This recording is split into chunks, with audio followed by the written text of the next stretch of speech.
अस्सलामु अलैकुम। एक ऐसा सवाल जो हमारे जहनों में गर्दिश करता है। यकीन जानिए, ये एक ऐसा लम्हा है जिसकी तैयारी जितनी मुमकिन हो की जानी चाहिए। मगर अब सवाल ये पैदा होता है कि कैसे हमने ये तैयारी जिस्मानी करनी है, रूहानी भी। हम पूरे 11 महीने दुनिया के कामों के लिए तगो-दो करते रहते हैं। दुनिया को हासिल करने के लिए जिस्म को थका देते हैं, तो क्यों ना अब अल्लाह को मनाने के लिए भी जिस्म को थका दें। अब अल्लाह की रज़ा को हासिल करने के लिए भी तगदो करें। हम अजीब मुसलमान हैं।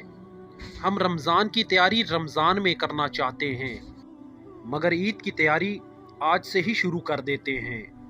हम अल्लाह की रज़ा, अल्लाह की खातिर भूखा प्यासा रहना, अल्लाह की चाहत को अपनाने की तैयारी रमज़ान के शुरुआत के साथ मुंसलिक कर देते हैं। आज से ही अल्लाह रब्बुल इज़्ज़त का डर पैदा करें। आज से ही गुनाहों को छोड़ें। आज से ही फजूल बातों को छोड़ें, ताकि रमज़ान के मुबारक महीने में हमारे लिए आसानी हो।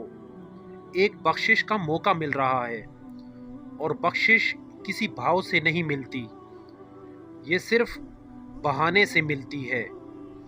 क्या पता ये रमज़ान ही हम बहाना बन जाए।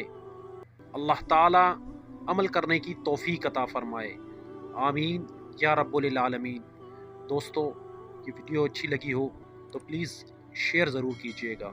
शायद किसी को फ़ायदा हो जाए और हमारी निजात का ज़रिया बन जाए। आमीन सुम आमीन।